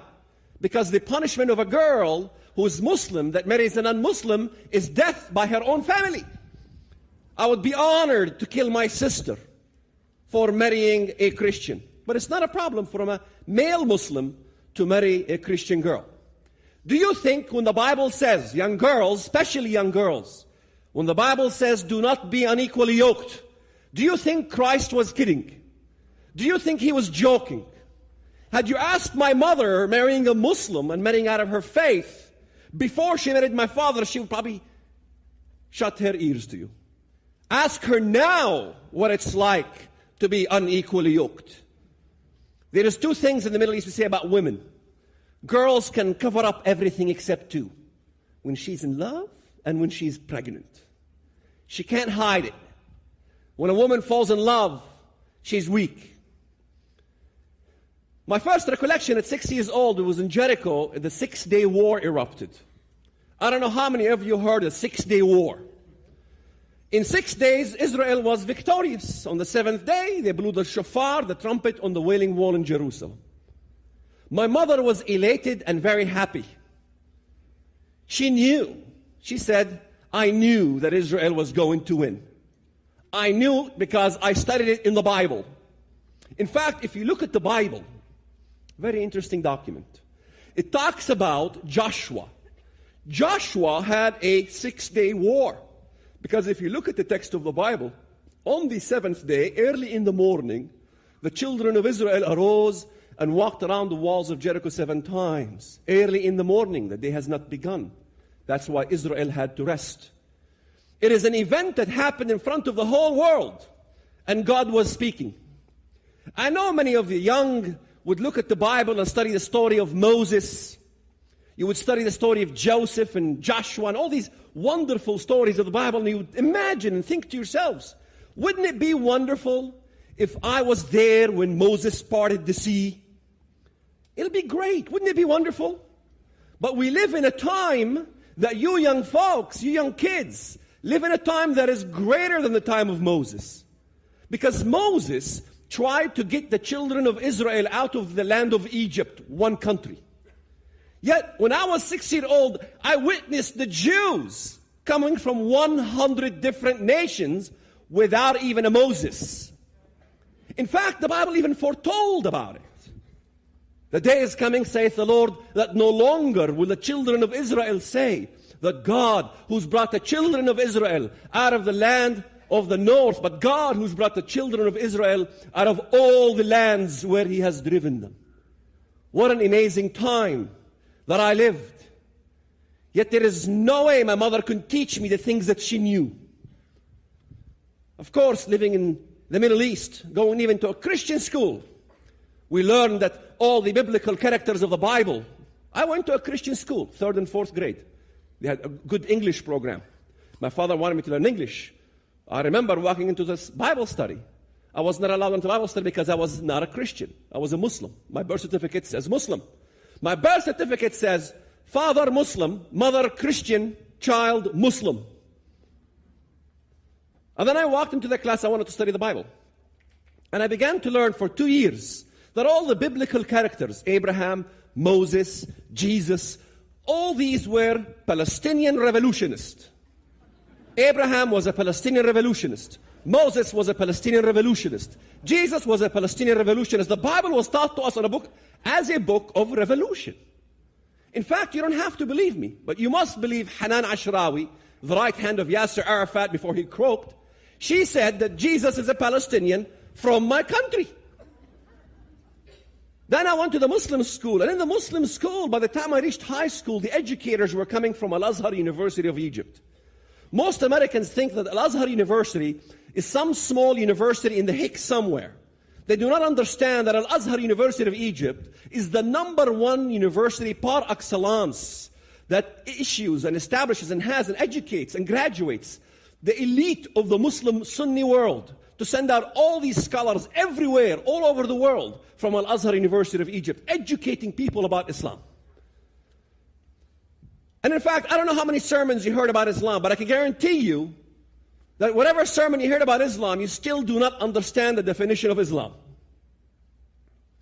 Because by the time we reached high school, we began to hear these sermons about giving our lives as a sacrifice for the cause of Allah. Islam, my friends, is not merely a religion. Islam, my friends, is a political movement. Islam, my friends, is a Sharia law. Islam, as I understood and learned it, is a cult-like process that indoctrinates the masses in unison, in which you see Nasrallah speaking in Lebanon to hundreds of thousands, in which you see Ahmadinejad of Iran speaking to hundreds of thousands, inculcating them to Islam, inviting them to Islam in order to convert the masses to become seekers of salvation by death. To make them seekers of salvation by death in order to establish an Islamic hegemony in which Muslims are dominant and Islam is superior and all non-Muslims and all other religion is inferior to Islam. That's what Islam is. That's what we were taught what Islam is, and that is what Islam is taught all throughout the Middle East. It is a cult-like process that indoctrinates the masses to convert them to become remorseless killers, just like as you've seen Brother Zakaria Anani, seekers of salvation by their own death in order to establish an Islamic hegemony throughout the world in which Muslims are dominant and all non-Muslims are subservient. In fact, it's very easy to explain it to you. Many Americans would ask the question, would why Muhammad Atta want to, jam a plane into the Twin Tower and kill thousands of Americans? Why would he want to kill himself, first of all? Why not just kill Americans and get the heck out of Dodge? Why kill? In fact, I began to learn after studying the Bible and learning about Christianity. In reality, it was the firemen that were the martyrs and not Muhammad Atta, the coward. The reason Muhammad Atta... Thank you. The reason Muhammad Atta wanted to die, it's because this is the salvation of Islam. In Islam, the martyr, in the first drops of his blood, his sins are forgiven. And then he enters into the adobe of Allah, and then he becomes an intercessor for 70 members of his family, so they can become also, the citizens of heaven. In fact, I was speaking at a university, and I saw the Muslims kind of giggling at my speech. I said, excuse me, you're all giggling. You don't like me, I know. But you Muslims have always argued that the reason you reject Christianity is because no one can save anyone else. No one can be an intercessor for another. It is impossible for any man to intercede on the behalf of others. This is why you reject Christianity. You reject Christianity because Jesus died on the cross, and you don't want to accept anyone dying on your behalf. No one can redeem somebody else's sin. But you all believe that a martyr can intercede for 70 members of his or her family in heaven and have them enter into paradise. Is that not intercession? Not one of them was laughing anymore. Because that is exactly what it is. And that's exactly the crux of the matter. It is easy for you, once you understand that you're shedding of your own blood, you have become your own Messiah. You have become like Jesus. You have become like God. In fact, I began to understand more about Scripture by the time I began to read in 1993. I began to study in the Bible many amazing things. The first thing I learned from the Bible was that Christ wanted me to offer my body as a living sacrifice. As a living sacrifice because He had already died for me. I began to understand from the Bible the crux of the whole problem. And only by the Scripture can anybody see the truth. It's impossible. You got to understand that only the truth and the Word of God can heal us all. I began to study the Bible in 1993 after living a life of terrorism. But before I get there, maybe I can tell you a little bit about my life. My cousin Ra'id, 16-year-old boy, went to Ben Yehuda Street in Israel to plant a bomb. Of course, the Israelis were in the habit, if they know you have explosives, they shoot first and ask questions later. He was killed. My Aunt Fatima had a wedding celebration, a wedding festivity in the community in which everybody in the community came to congratulate my Aunt Fatima. Why? Because he is now in paradise. It is not a funeral, it is a wedding celebration. The local mosque will have a celebration. There will be pictures and posters all over the streets of the city with my cousin on it as Rambo, something with a machine gun and all these things. They'll be hailed as a hero. My aunt's house becomes a museum forever in which the community will come and she will pass out candy to the community. Why am I telling you this? Because in America, if somebody opens fire in McDonald's and shoot a bunch of civilians, you open the paper and you begin to read this stuff and you're abhorred, you're disgusted. The difference between us and you is that none of us is disgusted. We are all praising Allah when these events happen. When Palestinians start shelling, or Syrians start shelling Katyusha rockets at Israel and Syria, we will get up in the morning, Allahu Akbar, Allah is great. We all supported it. In fact, I remember the first honor killing that happened. I was a young teenager. Everybody went to watch. The girl supposedly did something wrong. And the father invited the entire community to come and witness the cleansing of the name of the family. He took his daughter and he sliced her head off on the staircase of the house, and her blood like a sheep running through. They came and they told us the details. You know, there was a little piece of skin left in the back of her neck, and all the school were talking about it like nothing happened. The girl was murdered. The Israelis, of course, arrested the man and put him in jail. The entire community ended up raising a fund to release him from prison.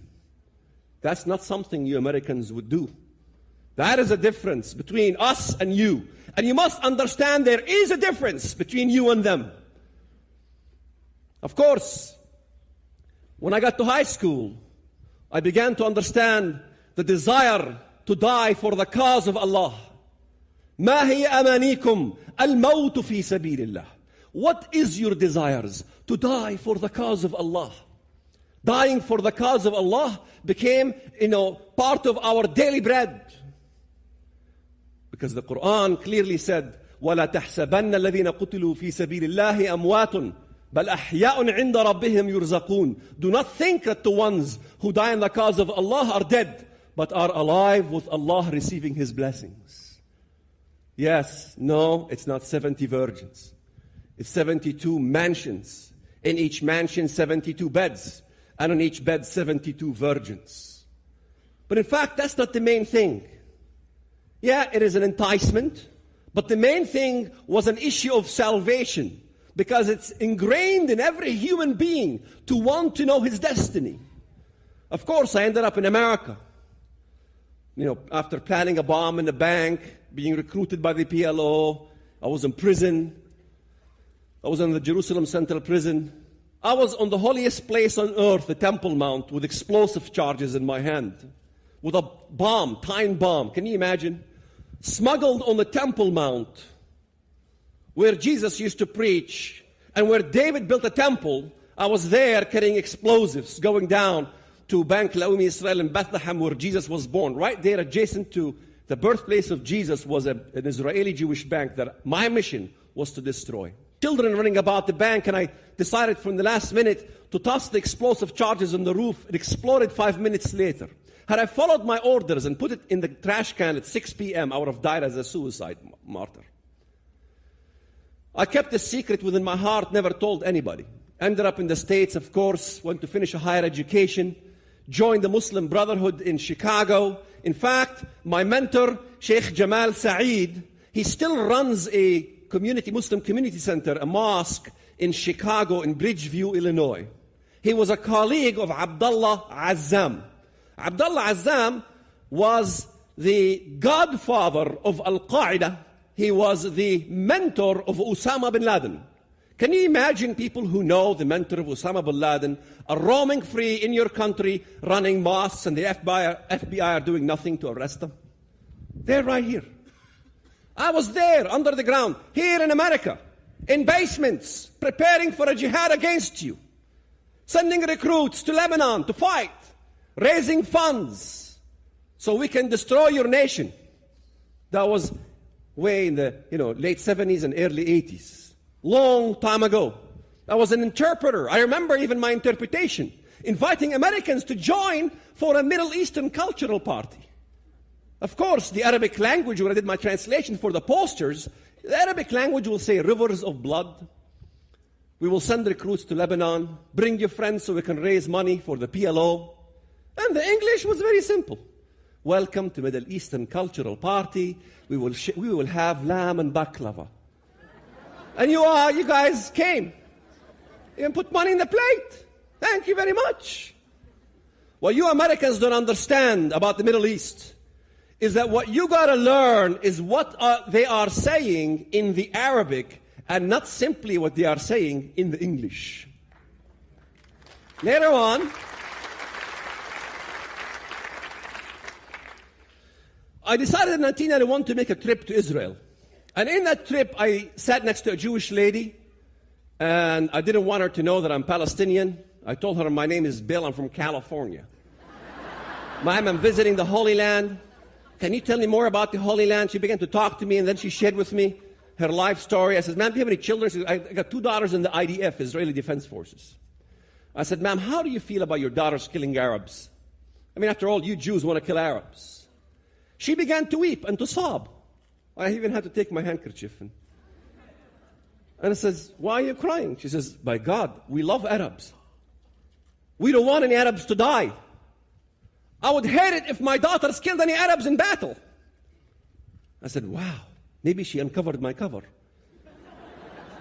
I mean, Golda Meir was saying, you know, we will have peace when the Arabs love their children more than they hate us. And I began to think about her words and say, I disagree with her. We will have peace when Americans and Israelis will love their own children more than they love false peace. I went over home and I began to see the family. And I began to take trips around the area and I began to see graffiti all over the walls. I began to ask my uncle. I said, Uncle, I'll make a bet with you that I will not find 1 square meter of wall in the entire country that doesn't have graffiti. I won the bet. You couldn't find a square meter in the entire Palestinian areas that didn't have graffiti. I am not talking about gang graffiti. I am talking about unusual graffiti you America has never heard of. نقرع أبواب الجنة بجماجم اليهود. We knock on the gates of heaven with the skulls of Jews. How must we go to paradise? By knocking on the gates of heaven with the skulls of Jews. نحن الذين بنينا حصوننا من, what do you call skulls? What is skull in Arabic? Jamajim. Sorry, I forgot the Arabic. We built our forts from skulls. This is a song that we sing. We built our fortresses out of skulls. And you think we're talking about that allegorically? No! Most Americans do not know that 80 million in India alone died by the Muslims. And forts of skulls were erected up to the high heaven with heads. Nobody ever reads about the annals of Babur Nama. Nobody ever reads in America about the church of Smyrna and what happened to Smyrna to the Christians. Who killed hundreds of thousands of Christians and cut the heads off, and the heads were floating all over the waters. The Christians of Smyrna ran to the dock, pleading to the Americans, pleading to the European ships, help us. Nobody wanted to interfere because it was supposed to be a peace process with the Ottoman Empire. And nobody wanted to kind of, disturb the peace process. The ships couldn't get out of the dock because the propellers were tangled up in the women's hair that was floating in the water. Such as was the martyrs of Smyrna and the church of Smyrna that was written in the Bible. In 1991, when I made that trip, I ran into something extraordinary in Hebron.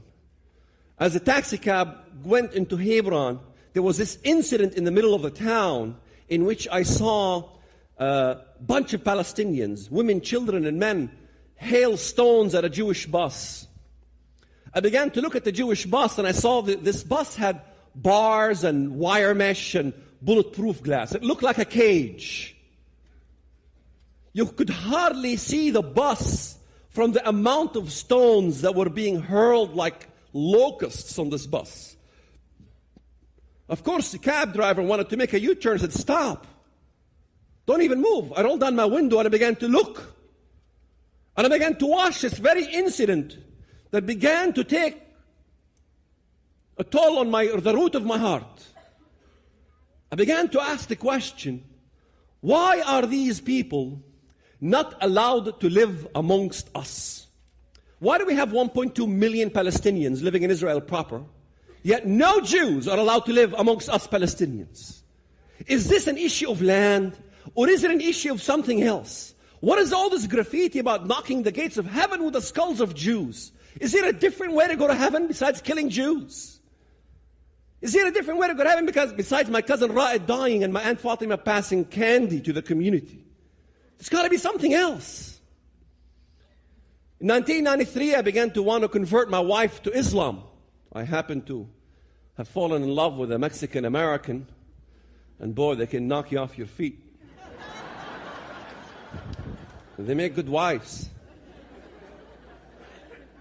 But I was fighting with my wife like cats and dogs because we were not compatible. She was Catholic and I was Muslim.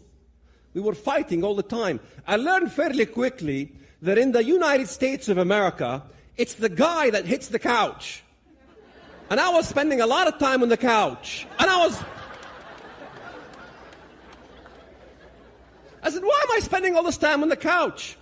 My mother used to sleep separately from my father all the time. I never knew why my mom and dad slept separately. I finally realized, my mother told me, she says, if a woman is disobedient in Islam, then her husband must never sleep with her in bed. I think you know what I'm talking about. My mother said that was the best punishment I've ever received.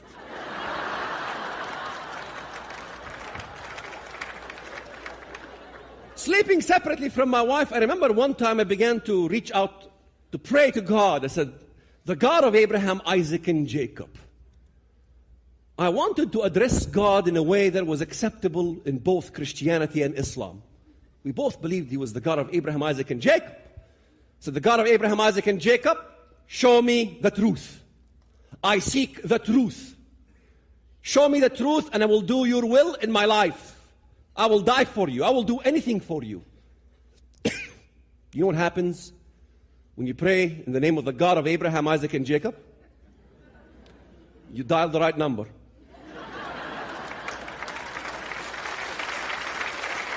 I dialed the right number.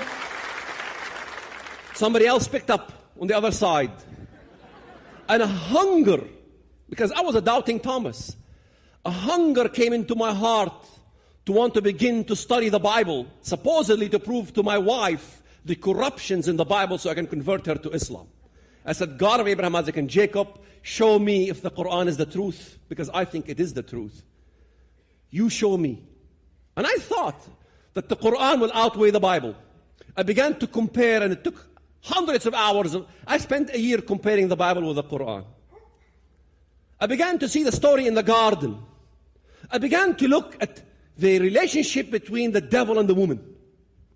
I will put enmity between you and the woman. Not the man, the woman. Why? The hatred of Satan will be towards the woman, towards the wife. Why? Because the woman brought forth the seed of the Messiah. The woman brought forth that one man that redeems the world. He hates the production of whoever produces the Messiah. He hated that woman. I began to understand that the God of the Bible loves the woman, has a special honor for the woman. Because Muhammad said the woman has half a brain.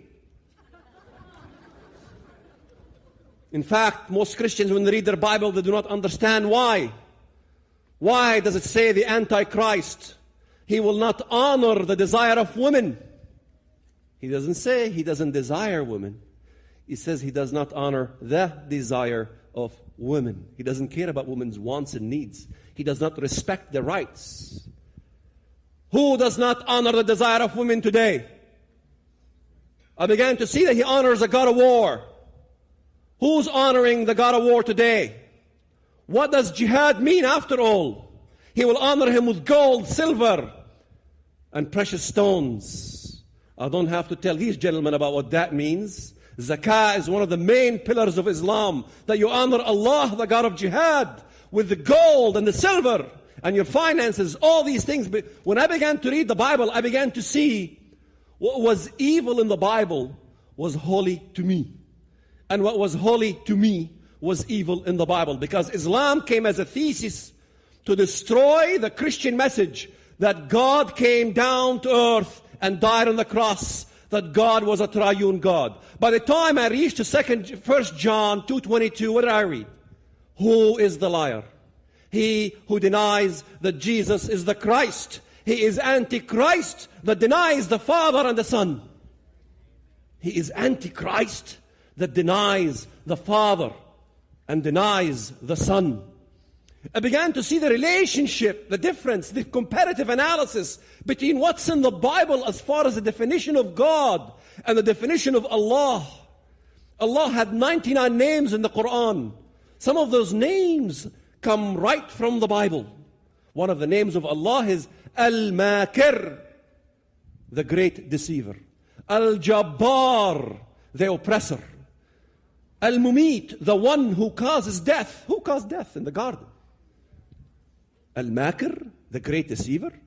Al-Mutakabbir, the most proud one. Al-Mumit, the one who causes death. Why is the devil of the Bible my God? Who did Muhammad meet after all? And the whole stories. I'm writing a new book. Just comparing all the new stuff. Just comparing how Muhammad ascended unto heaven. Why in the story of the ascension of Muhammad, Al-Isra wal-Mi'raj, that Muhammad had to ascend into heaven? Because in Isaiah it told us, you said in your heart, I will ascend into heaven. I will be like the Most High. Muhammad means the praised one. How could it be that a name of a prophet be the praised one? I began to see the connections. I began to see that Islam was wounded and wants to heal its wound. I began to look at the verses in the Bible and began to see what Jesus will do when He comes down to earth. In fact, if I leave tonight, this is all I want you to remember. Jesus, in Isaiah 63, all you Americans agree that that's messianic. Who is He who comes with His garments from Edom, sprinkled with blood? Edom is a Muslim country, the Arab world. In fact, Ezekiel 25 tells us that Edom is from Timan to Dedan, from Jordan all the way to Arabia. Christ is coming out of Arabia with His garments sprinkled with blood, fighting who? I began to see the necessity of supporting Israel in the Bible, the people that I hated. I began to see what the Bible was making me do is to love my enemy, the Jews. Yeah, I know many of you does not understand God's position of Israel. But let me tell you something. If God loves Jews, I love Jews too.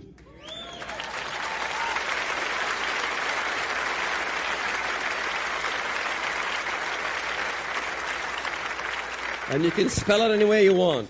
You can spell it J-O-O-Z and put it in your bumper sticker, I love Jews. I was in the Arab TV today, and Arab Christians don't like Israel that much. And I say, I'm sorry if I tell you my testimony that I love Jews. What did Jesus do for me? He made me love Jews. Everything, Jews, Jews, Jews. If you don't love Jews, I feel sorry for you. Because Antichrist comes to divide the land for gain. It's in the Bible. He will divide the land of Israel for gain.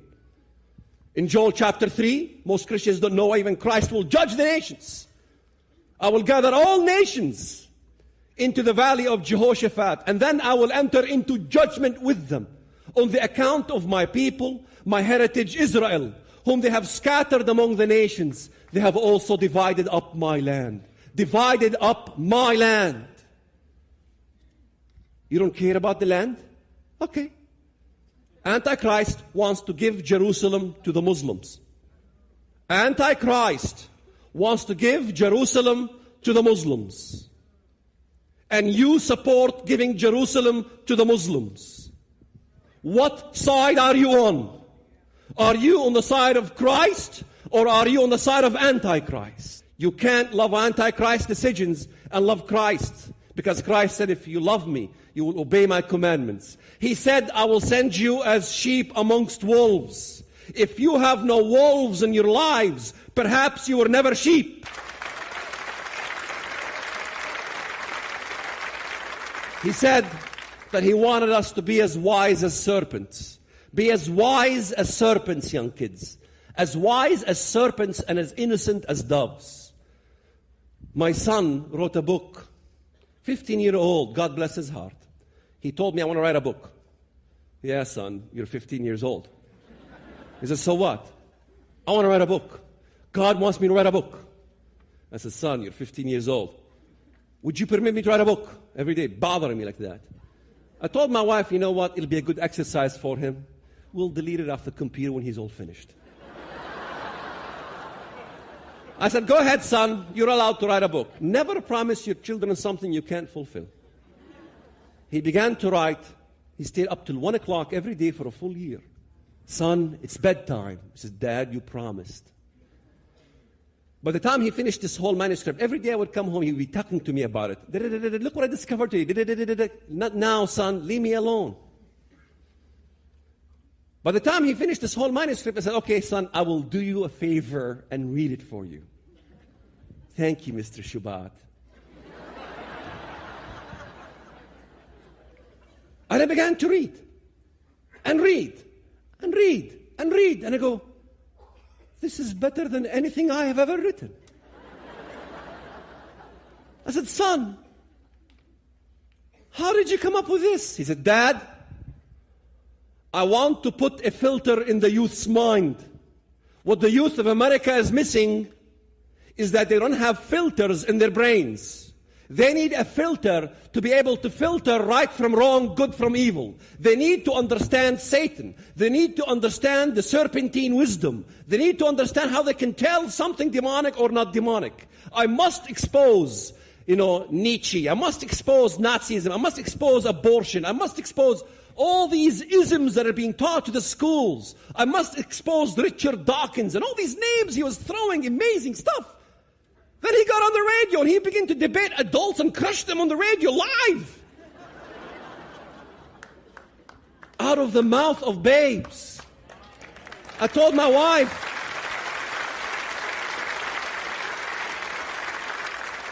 look what we have made.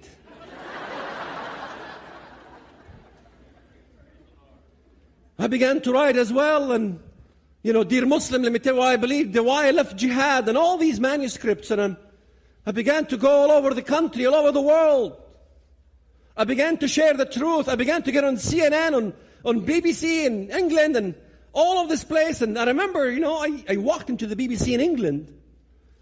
And in the BBC in England, they wanted to crush this guy, Walid Shoebat. After all, he's got an accent. So they had a panel of 3 discussion at the BBC. I began to explain to them that terrorism and Islamic fundamentalism has nothing to do with land. If it has something to do with land, why is it that the Muslim Brotherhood was established in 1928, 4 years after the dismantlement of the Ottoman Caliphate? The Caliphate was dismantled. Islam was bruised. Islam wants to heal that wound and wants to revive itself as in the glory days. It's got nothing to do with Israel going back to their homeland. It's got nothing to do with Americans being in Iraq.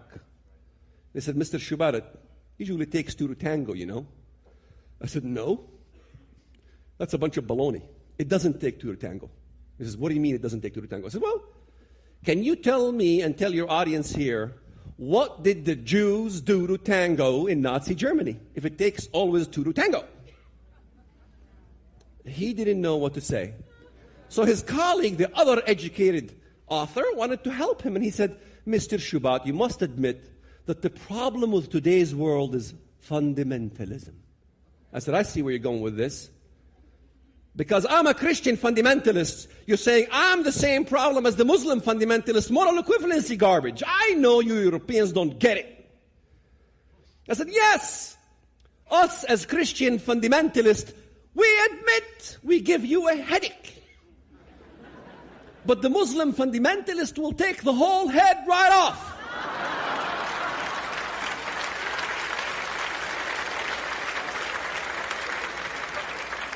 And Winston Churchill warned us. Winston Churchill was a wise man. He was my great-grandfather's friend. I even have newspaper clipping with Churchill visiting my American great-grandfather. Can you imagine? My Arab side, Hajj Amin Husseini Hitler. On my American side, Winston Churchill. Lady Astor hated him because he tried to fight Nazism. And this is nothing new. This is Nazism with a religious twist.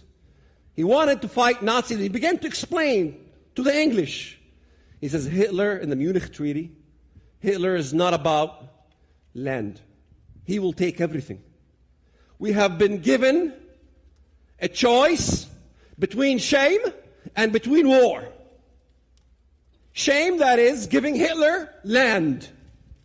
and between war, taking out Hitler right now, we have chosen shame and will end up in war. They hated him for what he said. He was not popular. Lady Astor in the parliament said, Winston Churchill, I hate you very much. If I was your wife, I will put poison in your tea. He said, ma'am, if I was your husband, I would gladly drink it.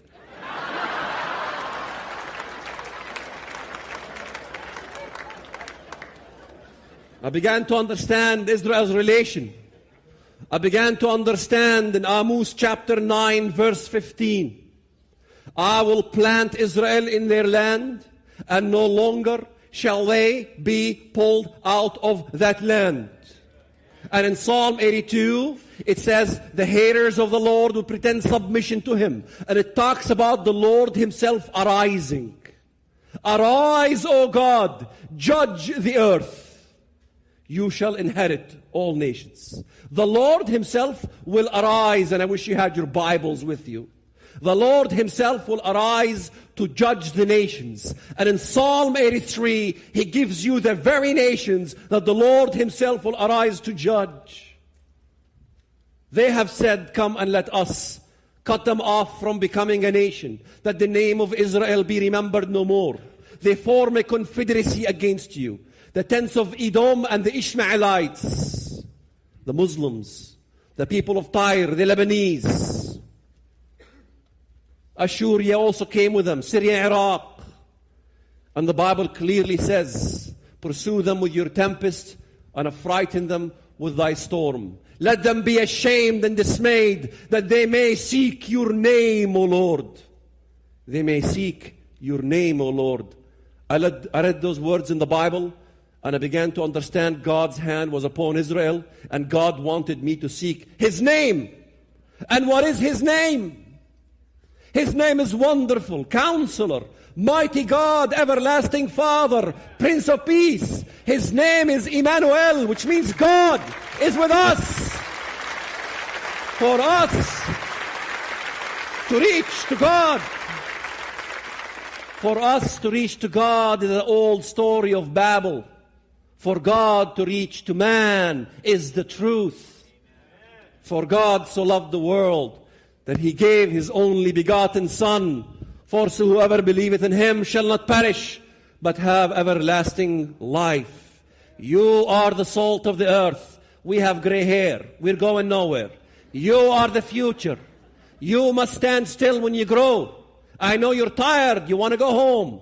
But go home with this message. That you, when you go to your universities and your colleges and the professors begin to oppress you and the other students will oppress you and the walls will come after you, that you will hold strong, that you will hold what the pastor taught you, that you will know that you have the truth and the truth will set you free. God bless you. Thank you very much.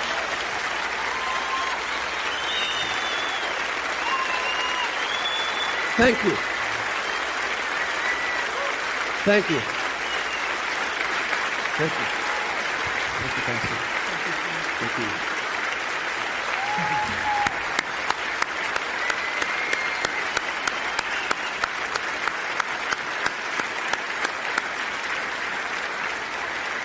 Let's close in a song of worship to the Lord.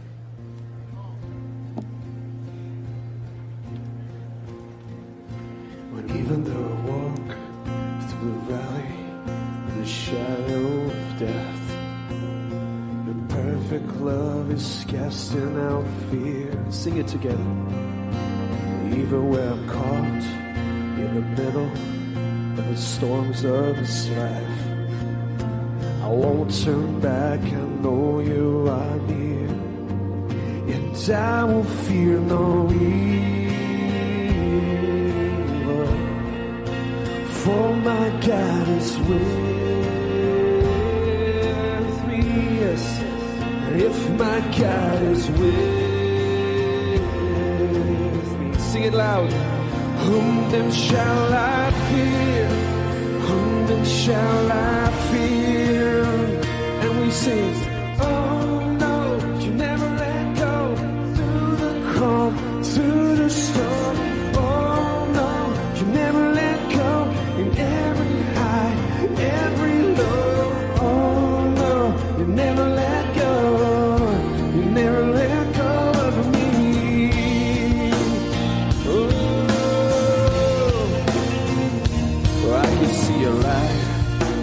coming for the heart that holds on.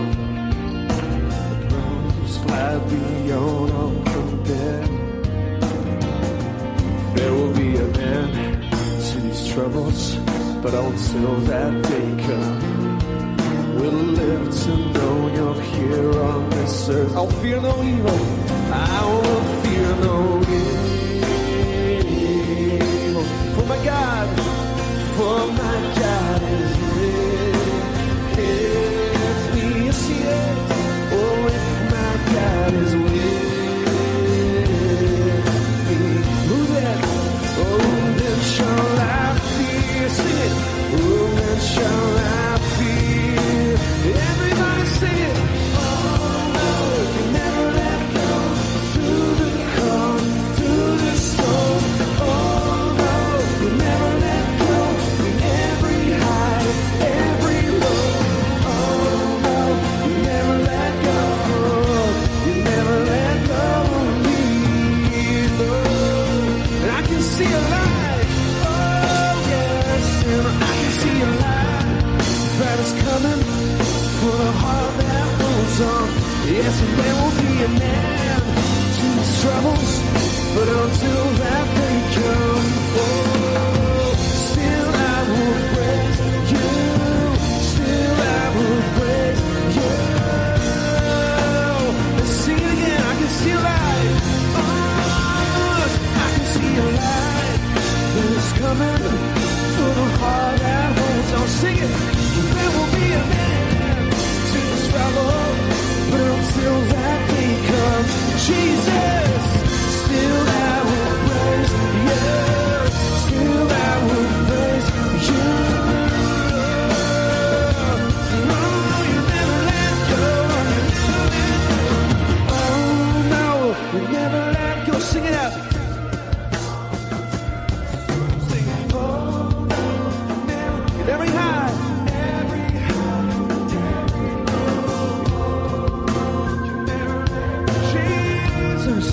You'll never let go of me. Oh Lord, and we sing it again. You'll never let go, Lord. Yes, we know. You never let go through the calm, through the storm. Oh no, you never let go in every high, every low. Oh no, you never let go. You never let go of me. Sing it one more time. See you never let go, Lord. I know you know, yeah. No, no, you never let go through the calm, through the storm. No, you never let go. Every high, every low. No, you never let go. You never let go of me. No, Jesus, say, Lord, you never let go of me. Never. Lord, I know that you will never let go of me. Oh, Lord, Lord, you never let go of me. Yes, yes, Lord, Jesus, we love you. Who shall we feel, Lord? If God is for me, who can be against me? Thank you, Jesus.